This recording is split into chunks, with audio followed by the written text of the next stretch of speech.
Muy bien, vamos a tomar nuestras Biblias. Usted ha venido hoy a escuchar la palabra del Señor, ¿sí? Y Dios nos va a hablar a través de WhatsApp, ¿sí? Dios nos va a hablar a través de WhatsApp. Sí, dicen por allí. Hoy no. Hoy el Señor nos va a hablar a través de su palabra. Así que WhatsApp silenciado si es posible, para que de esa manera podamos concentrarnos en la palabra del Señor. El estudio de hoy tiene como título Relaciones en el reino de los cielos. Todos los creyentes en el Señor Jesucristo, todos los que hemos aceptado ese mensaje del Evangelio de salvación, todos los que hemos conocido, aceptado y creído en el Señor Jesucristo, somos herederos de un reino que no tiene inicio y de un reino que no tiene fin. Jesús llamó esto el reino de los cielos. ¿Recuerdan ustedes que Juan el Bautista predicaba diciendo: arrepentíos porque el reino de los cielos se ha acercado? Cuando Juan el Bautista culmina su ministerio como tal, Jesús ahora dice: el reino de los cielos está aquí. Y próximamente Jesús dice: el reino de los cielos está entre vosotros. Hoy día vamos a estudiar cómo se relacionan los participantes del reino de los cielos. Cómo se tratan los hijos de Dios. Vamos a tomar nuestras Biblias y vamos a ubicarnos en el Evangelio de Mateo. Mateo capítulo 18. Mateo capítulo 18, verso 1. Dice la palabra del Señor: en aquel tiempo los discípulos se acercaron a Jesús y le preguntaron: ¿quién es el mayor? Jesús recibe una pregunta y los discípulos le dicen: maestro, ¿quién es el mayor? Antes de poder responder a esto, para entender un poco mejor de lo que está hablando el capítulo 18, es necesario revisar el contexto. En capítulos anteriores, en el capítulo 16 y en el capítulo 17, vamos a encontrar a Jesús, ¿dónde? En el monte de la transfiguración. Vamos a encontrar a Jesús hablando de Juan el Bautista. También vamos a encontrar a Jesús luchando con la expulsión de un niño lunático o de un niño endemoniado. Y vamos a ver que los discípulos no pudieron expulsar el demonio de ese niño. Vamos a ver que la fe de los discípulos no era una fe madura. La confianza de los discípulos no era una confianza completa. También vamos a encontrar a Pedro responder sin que nadie le ordene. Pedro era muy ágil de lengua, ¿sí? Y la situación era lo siguiente: a Pedro le dijeron: ¿y tu maestro paga el tributo? Pedro, ¿qué dijo? Claro que sí, mi maestro paga el tributo. Si usted lee el libro de Mateo, capítulo 17, verso 25, vas a encontrar que Simón está hablando con estas personas. Dice: sí, mi maestro paga el tributo. Y después Jesús conversa con Pedro y dice: Pedro, ¿los reyes de quién cobran el tributo? ¿De sus hijos o de los extraños? ¿Sí? Y Pedro dice: de los extraños, porque el hijo no paga tributo, ¿sí? ¿Paga tributo el hijo? No, Jesús estaba exento de pagar tributos, pero Pedro habló sin que nadie le dijera que hablase y dijo: sí, mi maestro paga el tributo. Entonces Jesús le dijo: Pedro, ve, echa el anzuelo y en el pez que saques vas a encontrar una moneda de 4 estateros, lo suficiente para cubrir el pago del tributo. ¿Eso era un milagro o no era un milagro? ¿Cuántos peces hay en el lago? ¿Y cómo sabía Jesús que en el primer pez que iba a sacar iba a encontrar en la boca de un pez una moneda? Yo no sé si los peces comen moneda. Pero Pedro fue, echó el anzuelo, sacó un pez, le abrió la boca y en la boca estaba una moneda que le sirvió para pagar el tributo. ¿Sí? Y lo pagó. Es interesante esto que en todo este contexto nos damos cuenta de que los discípulos no están preparados. Jesús está próximo a morir, Jesús está próximo a ir a la cruz, Jesús está próximo a hacer el sacrificio máximo, pero sus discípulos no están preparados para la continuación de la predicación del Evangelio. Los discípulos todavía estaban peleando entre ellos, los discípulos no tenían claro que quién era realmente Jesús. Los discípulos todavía no sabían y no comprendían de que su maestro no era el maestro guerrero, libertador, que iba a agarrar la espada y expulsar a todos los romanos. Porque ellos estaban esperando un tipo así de maestro. El capítulo 17 nos muestra que los discípulos no están preparados. Jesús está próximo a morir, pero los discípulos no comprenden, los discípulos no entienden, los discípulos no tienen la medida que deberían tener. Y Jesús está próximo a hacerles quitar. En este contexto es donde el capítulo 18 muestra la pregunta de ellos. ¿A ellos les interesaba el reino de los cielos? ¿Estaban preocupados ellos por propagar el evangelio? ¿Estaban preocupados, Señor, cómo hacemos para que el mensaje llegue a los demás? No, ¿qué estaban preocupados? Le preguntaron a Jesús y dijeron, Maestro, dinos, de estos que somos los 12, ¿quién es el mayor? ¿Quién va a mandar a todos los demás? ¿No pasa eso también ahora? Es nuestra preocupación cómo podemos llegar más rápido con el evangelio a los demás. Es nuestra preocupación cómo poder hacer que el evangelio sea tan atrayente que la gente no pueda resistirse. Jesús está próximo a morir, pero los discípulos ahora están diciendo, Maestro, ¿quién es el mayor? El capítulo 18, Jesús quiere dar dos lecciones importantes. En el capítulo 18 vamos a encontrar dos puntos vitales de cómo se tratan los que van a heredar el reino de los cielos. Jesús va a hablar en todo el capítulo 18, va a hablar de dos aspectos muy importantes que el cristiano tiene que tener sí o sí. Va a hablar en primer aspecto de la humildad y en el segundo aspecto va a hablar del perdón. Humildad y perdón. Jesús sabe que muy pronto va a ir a la cruz. Jesús sabe que muy pronto va a morir. Jesús sabe que muy pronto todos los que desean seguirle se van a ir en contra de él. Y también Jesús sabe que cada vez que va a Jerusalén la situación es caótica, es virulenta. La gente es más cruel con él a medida que se acerca el tiempo de su crucifixión. Jesús sabe todas estas cosas y debe ser frustrante. Y debe ser complicado y a veces yo pienso que debe ser entristecedor. Que estás a punto de morir, pero la gente que va a seguir la obra que tú has iniciado no te entiende. ¿Alguna vez te has sentido no comprendido? ¿Alguna vez te ha pasado esto que le has explicado tantas veces, pero no te entiendo? Y a mí me preocupa a veces cuando luego de dar un estudio bíblico como tal, los estudiantes se quedan en silencio. Y yo digo, pero... Y por ahí dicen, si se quedan en silencio es por dos cosas. Han entendido todo o no han entendido nada. ¿Sí? Pero es interesante esto que Jesús va próximo a la muerte y sus discípulos no lo entienden. Sus discípulos no comprenden. Sus discípulos no saben cómo encarar la situación que se sobreviene al Jesús morir en la cruz del Calvario. Y Jesús ahora les va a explicar cómo se tratan los que heredan el reino de los cielos.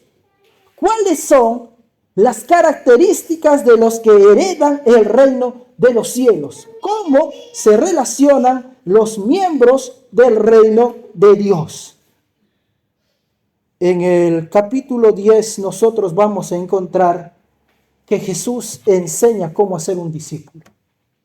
En el capítulo 10 del libro de Mateo, usted va a encontrar que Jesús enseña a hacer discípulos. En el capítulo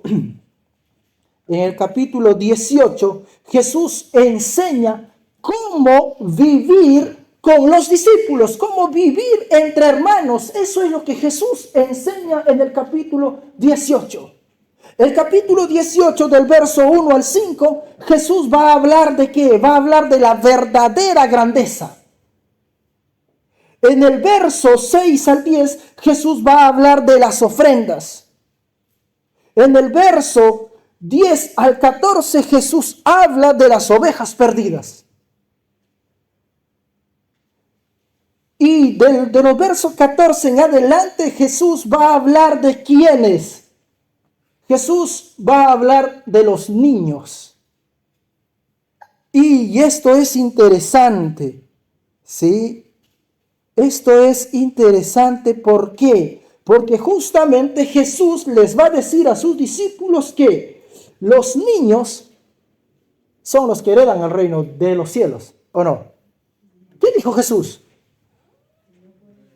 El que no fuera como niño, ¿qué? No entrará en el reino de los cielos. ¿Nos queda claro eso? ¿O no? Entonces, ¿por qué rehusamos a no ser como niños? ¿Por qué quieres comportarte todavía como alguien grande? Si Jesús dijo, mira, el que no fuere como niño no va a entrar en el reino de los cielos. No va a entrar. Y cuando Jesús dice que no, es sí. ¿O no? Cuando Jesús dice que no, ¿es qué? Es no. Cuando Dios dice no, es no. ¿Y quiere usted comprobar eso? La vida de Moisés. Hubo hombre que trabajó más que Moisés por la causa del evangelio. Todo lo que hizo Moisés tuvo que tolerar a 600,000 personas. ¿Se imagina eso usted? ¿Sí? Y Dios le dijo a Moisés, y Moisés dijo, sí, Señor. Dios le dijo a Moisés, no vas a entrar. Moisés dice, pero Señor, ningún pero, no vas a entrar. Pero Señor, no, Moisés, no vas a entrar. ¿Entró Moisés? No entró. Pero en su misericordia Dios le permitió divisar la Canaán desde el monte Nebo. Dios le dijo, está bien, no vas a entrar y no vas a entrar, para que sepas que yo soy Dios, que cumple lo que dice. Y Moisés no entró. Y cuando Dios dice que los que entran en el reino de los cielos tienen que ser como niños, ¿qué está diciendo? Está diciendo que nadie que no tenga las características de un niño va a heredar el reino de los cielos. ¿Sí? Y esto es interesante. ¿Por qué?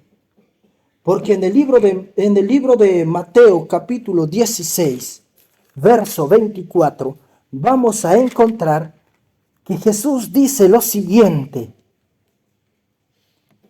Entonces Jesús dijo a los discípulos, si alguno quiere venir en pos de mí, ¿qué dice?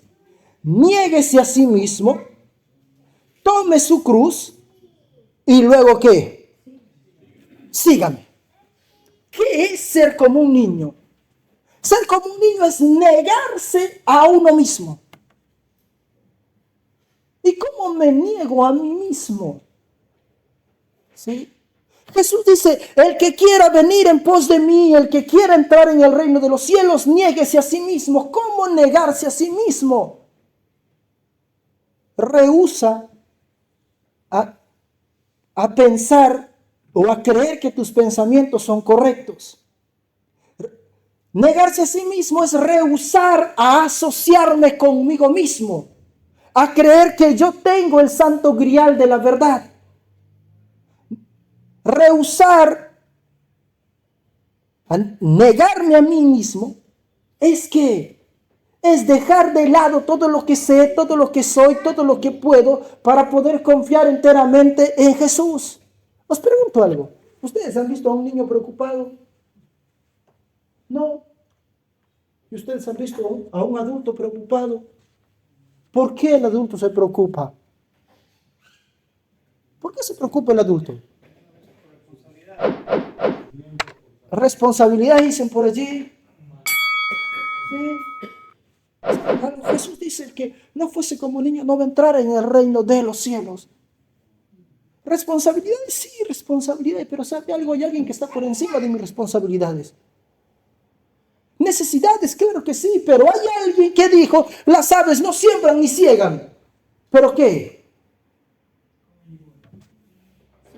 Nunca duermen sin comer.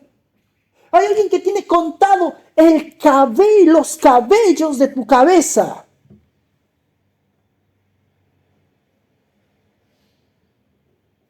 ¿De qué preocuparse? ¿Sí?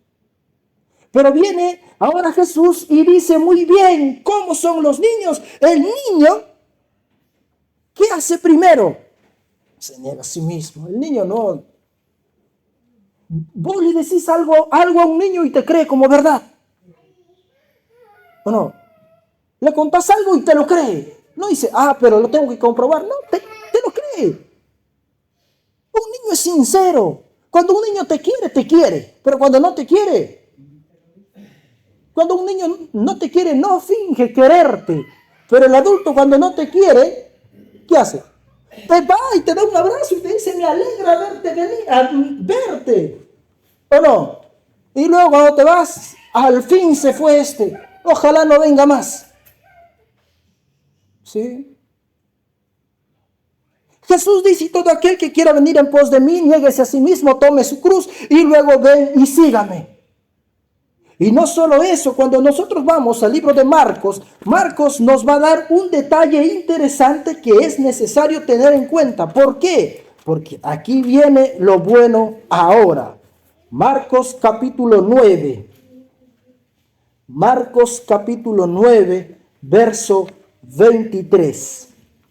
En Marcos capítulo 9, verso 23, nosotros vamos a encontrar que Marcos capítulo 9, verso 23, vamos a encontrar que Jesús dice: al que cree, todo le es todo le es posible. Jesús va a hablar ahora de la confianza y la seguridad que tiene los niños. Los niños creen, los niños son sinceros, los niños son claros, los niños no fingen. Y no solo eso, si usted lee el verso 37 del libro de Marcos, Jesús va a decir lo siguiente: el que recibe en mi nombre a un niño como este, a mí me recibe. Y el que a mí me recibe, no me recibe a mí, sino ¿a quién? Sino al que me envió. Os pregunto algo. Jesús fue claro al decir que si no nos volvemos como niños, no vamos a entrar en el reino de los cielos. ¿O no fue claro? Fue claro. Entonces, ¿por qué insistimos en no ser como niños?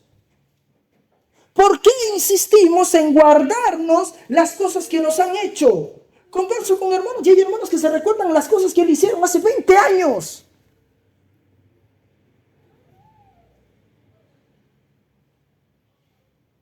¿Un niño se recuerda de la pelea que tuvo ayer?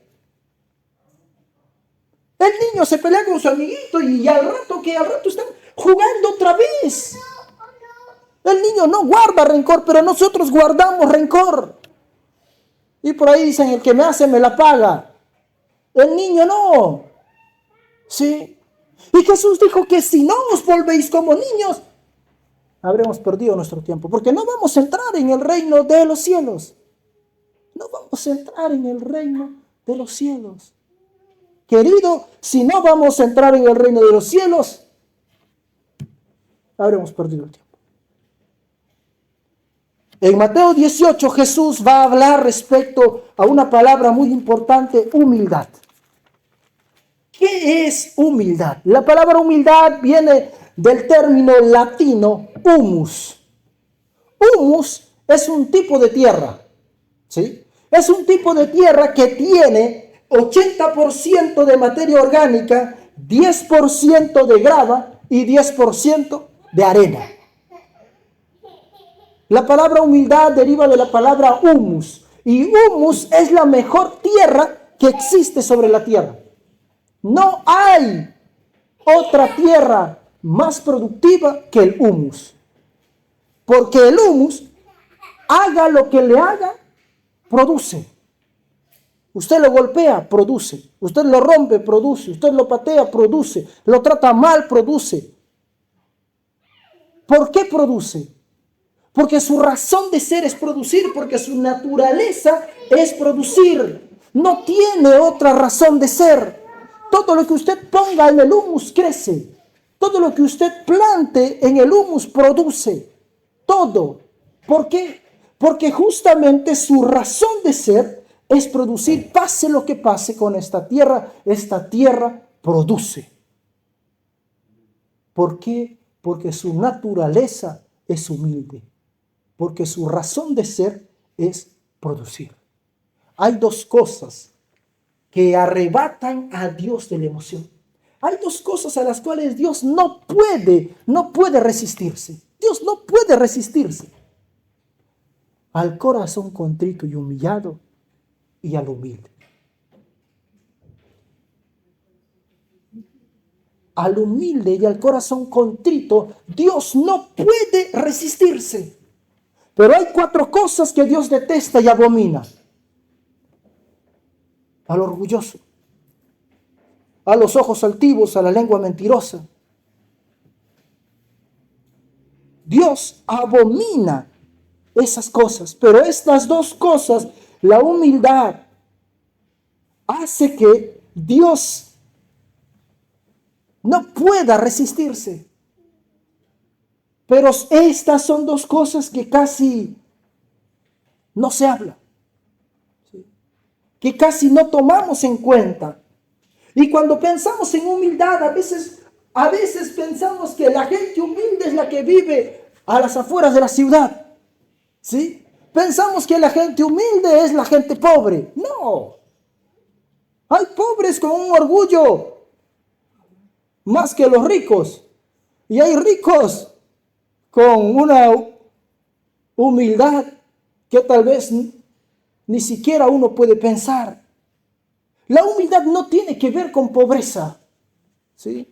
Pero comúnmente se entiende a alguien que viste no tan bien, dice, tiene una vestimenta, tiene una casa de 2 chapas, no es una familia. No, la humildad no tiene que ver con eso. Jesús dijo, aprended de mí que soy manso y humilde ¿de qué? De corazón, ¿sí? La humildad no tiene que ver con pobreza, la humildad no tiene que ver con suciedad. La humildad tiene que ver con qué, ahora lo vamos a ver. Usted va a encontrar que en la Biblia va a encontrar la persona más humilde, Jesús. Nadie más humilde que Jesús, pero nadie más valiente que Jesús. ¿O no? Usted va a encontrar a Jesús en la cruz y el diablo le está diciendo, bájate de la cruz, bájate de la cruz, bájate de la cruz. Jesús allá en la cruz diciendo, ¿quieres que me baje? Te estoy destrozando aquí arriba y quieres que me baje. Jesús estaba derrotando a Satanás allá en la cruz. Pero ¿qué sucede?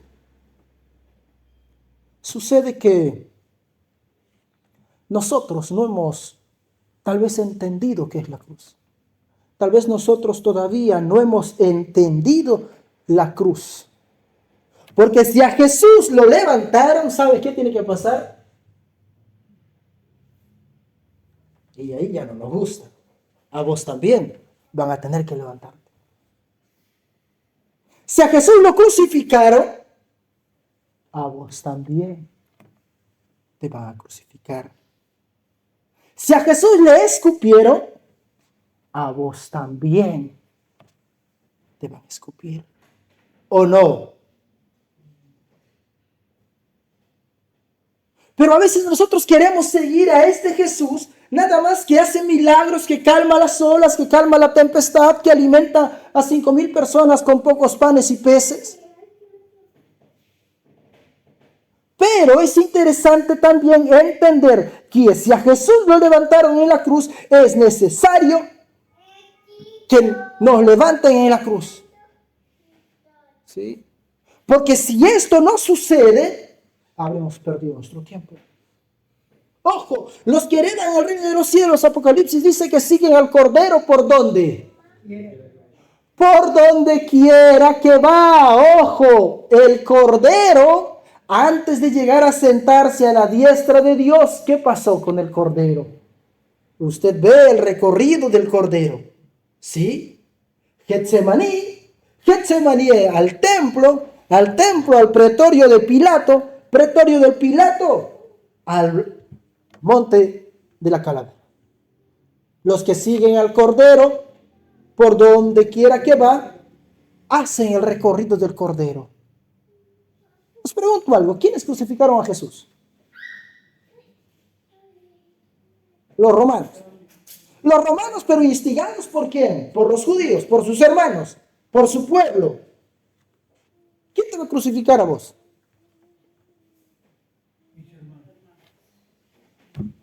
Tus hermanos. ¿Pero qué sucede? Alguien dijo algo de mí y yo ya no vengo más nunca a la iglesia. Alguien me miró raro y yo ya estoy ofendido hasta el Seol, dicen por allí. Alguien no me miró bien y no me saludó. ¿Sí? Pero si a Jesús lo crucificaron y lo clavaron sus hermanos, a nosotros también nos van a crucificar nuestros propios hermanos. ¿O no? Entonces, porque nadie se crucifica solo. Nadie se crucifica solo, lo tienen que crucificar. ¿Y qué tiene que hacer uno? Quejarse, pelear, dejarse. Y ahí viene el asunto ahora. Déjate. Deja que te claven a boca cerrada. ¿Sí? Eso es lo complicado. ¿Por qué? Porque todo puede estar bonito, todo puede estar bien y no pasa nada hasta que te tocan. Somos amigos todos hasta que nos tocan el orgullo. Y cuando nos tocan el orgullo, ¿qué pasa? Usted sabe qué pasa. ¿Sí? Pues por esto que si a Jesús lo crucificaron, el apóstol Pablo dijo, con Cristo estoy juntamente crucificado. El orgullo tiene que morir crucificado porque es la única manera de poder, ¿qué? De poder ser humilde. Es la única manera de poder aprender humildad. Jesús, en Mateo 18, encuentra que sus discípulos están disputando quién va a ser el mayor. Ojo, no están preocupados, Señor, ¿cómo vamos a propagar el evangelio? No. Quizás esta situación de quién va a ser el mayor empezó en el libro de Mateo capítulo 16, verso 17. Cuando Jesús elogió a Simón. ¿Recuerdan que Jesús elogió a Simón cuando estaban allí y le preguntaron a Jesús, o Jesús les preguntó a los discípulos y le dijo, ¿quién dicen ustedes que soy? Y Pedro respondió y le dijo, tú eres el Cristo, el Hijo del Dios viviente. ¿Y qué le dijo Jesús? Verso 17. Entonces respondió Jesús y le dijo, bienaventurado eres, Simón, hijo de Jonás, porque no te lo reveló carne ni sangre, sino mi Padre que está en los cielos. Los demás vieron que Jesús le dijo a Simón, bienaventurado eres. Le dio una bendición y los demás dijeron, mira, es el preferido. Empezaron los celos. Empezaron a ver mal a Simón. ¿Y qué sucede? Y pensaron que si a él le dijo, a nosotros también nos tiene que dar, a nosotros también tenemos que recibir cosas buenas.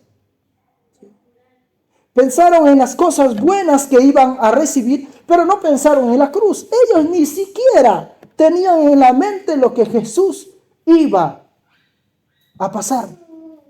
Seguían peleando por quién va a ser el mayor, seguían discutiendo por quién va a ocupar el puesto más elevado en el reino del Señor Jesús. Y no solo eso, os pregunto algo, ¿ustedes creen que los hijos son manipuladores? ¿Sí? ¿Estamos de acuerdo con eso? ¿Ustedes creen que los padres son manipuladores? ¿Usted ha manipulado a sus hijos? Confiese su pecado y arrepiéntase. Mateo capítulo 20, verso 20, vamos a encontrar que los hijos van a su mamá y le dicen: mamá, habla con el maestro. Si vos le decís, de seguro que a vos te hace caso, porque a nosotros no quiere hacernos caso. Mateo capítulo 20, verso 20, dice lo siguiente, escuche. Entonces se le acercó la madre de los hijos de Zebedeo con sus hijos, ¿y qué hizo? Postrándose ante él y pidiéndole algo. Y él le dijo: ¿qué quieres? Ella dijo: escuche, ordena que en tu reino estos dos hijos míos se sienten, uno a tu derecha y el otro ¿a dónde? A tu izquierda. ¿Qué le estaba pidiendo esta mujer? Le estaba diciendo: Señor, ordena que uno sea el general de tu ejército y el otro sea el ministro de Economía. El país se mueve con eso, un reino se mueve con eso. Si el ejército se planta y si el que maneja la economía dice no hay dinero, el reino se para. Lo que esta mujer le estaba diciendo: Señor, ordena que estos lideren el reino juntamente contigo. Y Jesús le va a responder y le va a decir: mujer, no sabés lo que pedís. Del vaso que yo voy a beber, ustedes no van a beber. El pleito, la dificultad, el problema era que era siempre por quién va a ser el mayor. ¿Sí? Os pregunto algo. ¿A ustedes les gustan las preguntas incómodas? ¿No? ¿Me permiten hacer una pregunta incómoda? ¿No? ¿Sí? ¿Me permiten hacer una pregunta incómoda? ¿No? ¿No quieren salir incómodos de aquí de la iglesia? ¿No? ¿O sí? ¿Puedo hacer una pregunta incómoda? ¿Sí? ¿Se van a incomodar? Incomódense. Incomódense. Es cierto que nos falta un poco de humildad. Es cierto que todavía no somos como niños. Entonces estamos perdidos. ¿Sí? Libro de Lucas, capítulo 22, verso 24. Vamos a encontrar lo siguiente. Escuche esto. Que Jesús va a hablar al respecto. Lucas 22, verso 24 dice lo siguiente. Que hubo también entre ellos una discusión por quién qué. ¿Quién sería el mayor? El problema de los discípulos no era: Señor, ¿cómo te servimos mejor? El problema de los discípulos era que: Señor, ¿qué voy a recibir yo a cambio? ¿Qué me vas a dar? ¿Qué puesto voy a ocupar yo en tu reino? Porque mira todo lo que estoy haciendo por vos. Entonces, algo tengo que recibir. Algo me tienes que dar. ¿Sí? Pero ¿qué sucede? Sucede que Jesús no les dice a sus discípulos: os voy a dar esto, os voy a dar lo otro. Jesús les recuerda a los discípulos que ellos no van a beber la copa que Jesús iba a beber. Y va a salir por allí un Pedro y va a decir: Señor, yo también voy a beber esa copa. Siempre hablando antes que se lo pida. ¿Sí? Entonces, ¿qué sucede? Jesús les va a decir: sí, Pedro, la vas a beber, pero no ahora. Mateo capítulo 16, verso 21, Jesús ahora les va a decir lo siguiente: desde entonces comenzó Jesús a declararle a sus discípulos que les era necesario ir a Jerusalén y padecer mucho a mano de los ancianos, de los principales sacerdotes y los escribas, y ser muertos y resucitar al tercer día. ¿Jesús les dijo lo que le iba a pasar con él o no? ¿Los discípulos hicieron caso a eso? aún seguían peleando por quién va a ser el mayor. ¿Quién va a mandar a todos los demás? Pero Jesús dice que el que quiera venir en pos de mí, niéguese a sí mismo, tome su cruz y sígame. Y negarse a sí mismo es rehusar a asociarte contigo mismo. Rehúsa a creer tener la razón. Apártate de esa carnalidad. Niégate a sentir superior. Niégate a sentirte que eres mejor que los demás. Niégate a sentirte la cereza de la torta. O la Coca-Cola del desierto. La única Coca-Cola en el desierto. El mundo no gira en torno a mí. El mundo no gira en torno a ti. Negarse a sí mismo tiene que ver con qué? Con rehusarse a asociarnos con nosotros mismos y a tomar para nosotros lo que Dios tiene que decir. Porque si yo hago algo bueno, no proviene de mí. Si usted hace algo bueno, no proviene de usted, porque Dios pone en usted el querer y el hacer por su buena y santa voluntad. Y cuando la gloria de Dios se manifieste en nuestras vidas, cállese la boca y llore. ¿Por qué? Porque siervos inútiles somos. Porque hacemos solo lo que debimos haber hecho, ¿o no? ¿Hay gloria en eso? No hay gloria. Pero cuando el poder de Dios se manifieste en nuestras vidas, podamos caer humillados a los pies del Señor Jesús y decirle: Dios, esto no es mío. Es tuyo, y que la gloria sea para ti. Que tú puedas ser glorificado en todo lo que suceda en nuestra vida.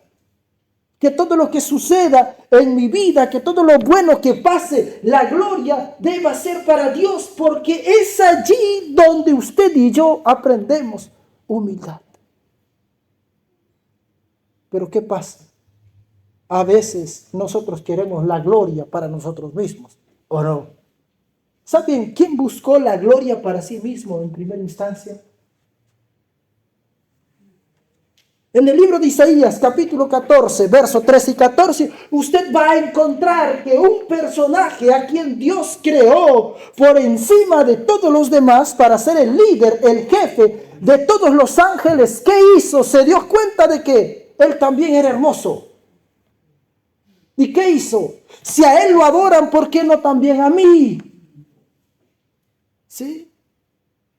Y dijo más: no me voy a postrar más delante de Dios, sino que voy a subir a las alturas. En el monte santo de Dios haré mi trono a los lados del norte, y también voy a ser como Dios y voy a buscar gente que me adore, que me dé gloria.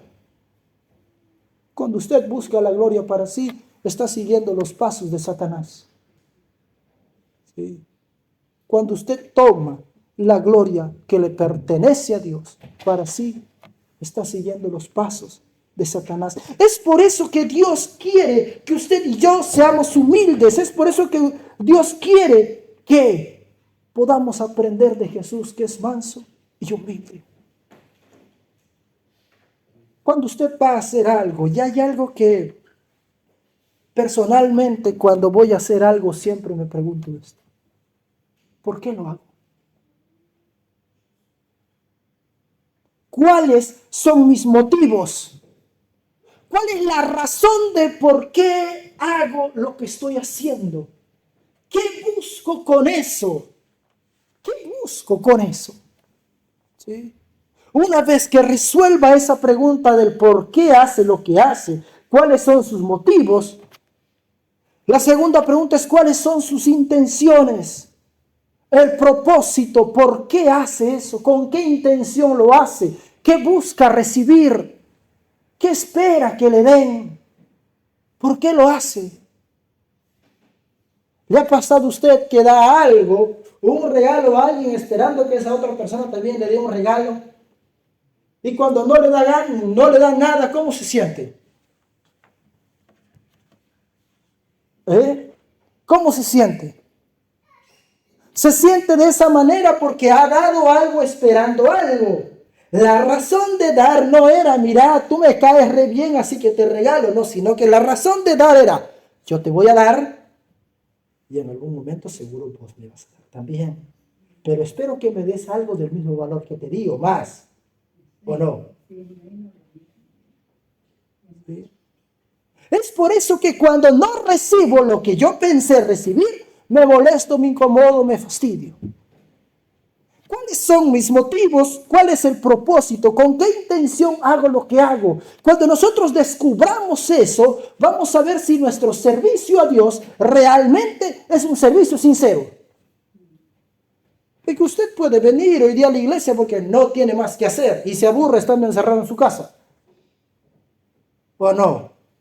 O usted puede venir a la iglesia como tal porque sabe, entiende y comprende que es el medio por el cual su vida espiritual crece. Yo no sé, usted no sabe, no sabemos los motivos de los demás, pero yo sé el motivo por el cual estoy aquí. Y cuando usted resuelva estas dos cosas, Dios va a producir en nosotros una actitud humilde. La actitud humilde y la vida humilde es lo que representa a los siervos de Dios. Vimos en la mañana a Esteban. ¿Era humilde Esteban? Por donde lo veas. Ojo, humildad no es sinónimo de cobardía. Humildad tiene que ver con qué? Tiene que ver con valentía. Humildad tiene que ver con qué? Con producir. A la persona humilde, donde lo pongas, produce. Donde esté, trabaja. Donde se encuentre, comparte. ¿Por qué? Porque su razón de ser es producir. Su naturaleza es humilde. Y no puede parar de hacer eso. ¿Por qué? Porque esa es su razón de vivir. Y Dios quiere que usted y yo seamos humildes. Si lo que nos motiva es correcto, si es verdad que lo hacemos con una actitud humilde, entonces usted y yo vamos a ver la gloria de Dios. Cuando nuestro motivo y nuestra razón es humilde, nosotros vamos a poder ver la gloria de Dios. La verdadera grandeza se esconde en la humildad de los niños. Esta es la lección que no caló en el corazón de algunos de los discípulos. Pero sí, Dios quiere que esta lección pegue en nuestros corazones, cale en nuestros corazones. Cuando nosotros vemos la segunda parte del libro de Mateo capítulo 18, vamos a encontrar que Jesús habla de quiénes. Habla de los pequeños en el reino de los cielos. Un pequeño en el reino de los cielos es aquel a quien no tomamos en cuenta.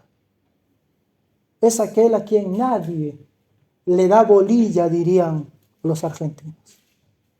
Pero ¿sabes qué dijo Jesús al respecto? Tenga cuidado de no tocar a ninguno de estos pequeños. Porque si bien hay tropiezos, hay de aquel por quien venga el tropiezo. Mejor le hubiera sido atarse al cuello una rueda de molino y arrojarse al mar que tocar a uno de estos pequeños. Yo no sé cuánto pesa una rueda de molino. Sí. Pero lo que está diciendo Jesús es que si buscas hacer caer a uno de los pequeños en la fe, es mejor que te mueras antes de hacer eso. ¿Por qué? Porque Dios cuida a los pequeños como la niña de sus ojos. Mateo 18, versos 6 al 10, vamos a encontrar la oveja perdida. Y en la oveja perdida Jesús enseña que hay ovejas que se van a comer en pastos que quién sabe dónde. ¿Sí? Pero Vamos a encontrar que el pastor va, busca a la oveja, la trae y hace una fiesta porque Dios no pierde un caso. Para ir cerrando el estudio de hoy, ¿reconoce usted que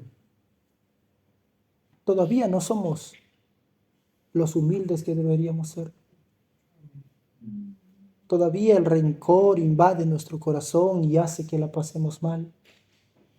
Todavía la duda, el odio tal vez, el mal carácter todavía inunda nuestro ser y de vez en cuando el viejo hombre sale a flote con tal de defendernos, entre comillas, y hace más mal.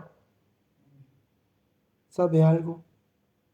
Es necesario que podamos ir al Señor Jesús. Y no solo eso, ¿reconoce usted que no nos parecemos a los niños? ¿Reconoce que nuestra reacción no son como los niños? Y si no son como los niños, y si reconocemos eso, es necesario caer a los pies de Jesús y decirle: Señor, tú quieres que sea como niño, pero yo no puedo ser como niño. Pero si tú me haces como un niño, haz esa obra en mí. Que tú puedas obrar en mí ese cambio que tanto anhelas, ese cambio que tanto buscas, ese cambio que estás esperando. Y hay algo que a mí me encanta de Mateo capítulo 18, verso 12, que dice lo siguiente: ¿qué os parece si un hombre tiene 100 ovejas y se descarría una de ellas? ¿No deja la 99 y va por los montes a buscar al que se había descarriado? ¿Sí? Dios, ¿qué hace? Deja las 99 y va a buscar a esa que se descarrió. ¿Sí? Y lo trae. Y lo trae y no le recrimina. ¿Y en qué pasos has estado comiendo? ¿Dónde has estado andando? ¿Cómo has estado viviendo? No. Simplemente lo trae. ¿Sí? Lo trae, lo baña, lo cambia y le dice: bien, estás aquí otra vez en el redil. ¿Saben algo? Cuando Jesús venga, solo van a haber dos bandos. Solo van a haber dos bandos: ovejas o cabritos. Ovejas o cabritos. No va a haber más. ¿Eres oveja del Señor o eres una cabra que daña a la oveja? ¿Sí? Ojo. ¿Usted ha visto una cabra? ¿Sí? La cabra es tranquilita. Se sube por lugares inimaginables. ¿Sí? Y cuando Jesús venga, solo van a haber ovejas y van a haber cabritos. Y los cabritos son molestosos, ¿o no? Cornean a diestra y a siniestra.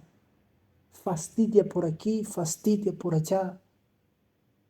Pero Dios quiere que usted y yo seamos oveja del Señor. Y Jesús dijo que el que es oveja mía, oye mi qué, mi voz y me sigue. Si es oveja del Señor, usted ha escuchado hoy que es necesario ser como niños, que es necesario ser humildes, que es necesario que podamos volvernos como niños, porque si no, no vamos a entrar en el reino de los cielos. Yo reconozco que me falta humildad, ¿sabe? Y a veces cuando le digo a Dios: Dios, ¿qué más? Y Dios me dice: no has pasado este nivel y estás buscando otro nivel. Todavía no, toma un poco más de problemas para que tu carácter pueda ser moldeado. Pero uno dice: no, Señor, con eso no. ¿Alguien alguna vez ha orado? Le dice: Señor, dame tantos problemas que me haga sufrir tanto al punto de que pueda glorificar tu nombre. ¿Cómo ora uno? Señor, guárdanos del mal. No permitas que me pasen cosas malas, ¿o no? Pero las cosas malas son la forma que Dios tiene para pulir nuestro carácter. Y recuerde esto, que a los que aman a Dios todas las cosas les ayudan para bien. Cuando las cosas no salen como yo espero, como yo quiero, como yo planeaba, Dios sabe por qué lo hace. Dios quiere que usted y yo seamos humildes y aprendamos de esa humildad como tal. Y es necesario que podamos ir al Señor Jesús y decirle: Dios, enséñame a ser humilde, para que donde me pongas yo pueda producir, para que en el lugar donde esté pueda servirte, para que en el cargo que tenga, y si tengo cargo, permite que pueda llevarlo a cabo con humildad, y si no la tengo, permíteme poder servir voluntariamente. Que el Señor en su gracia pueda bendecirnos.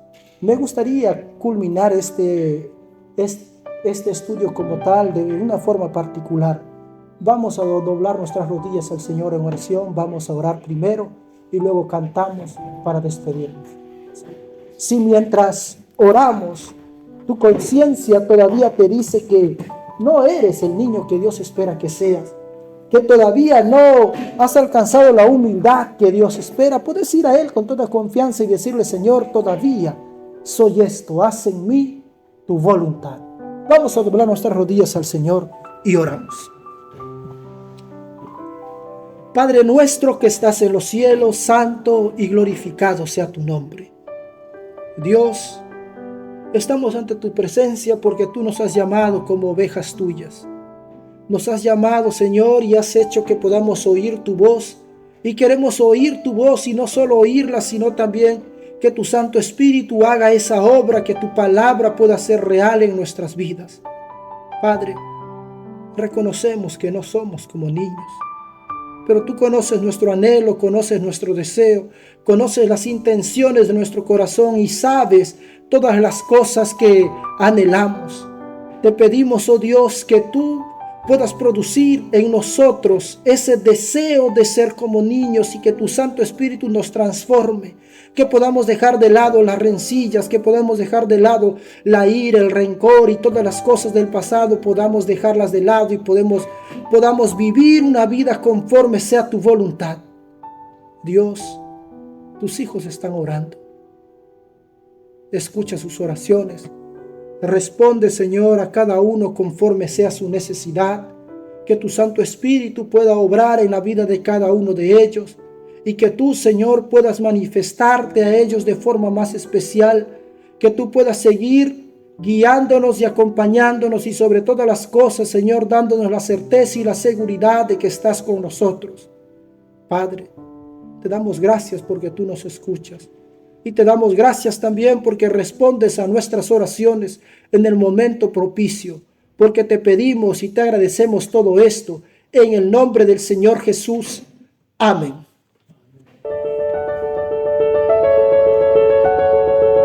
Que el Señor pueda bendecirnos, su gracia nos acompañe en el nombre del Señor Jesús. Amén.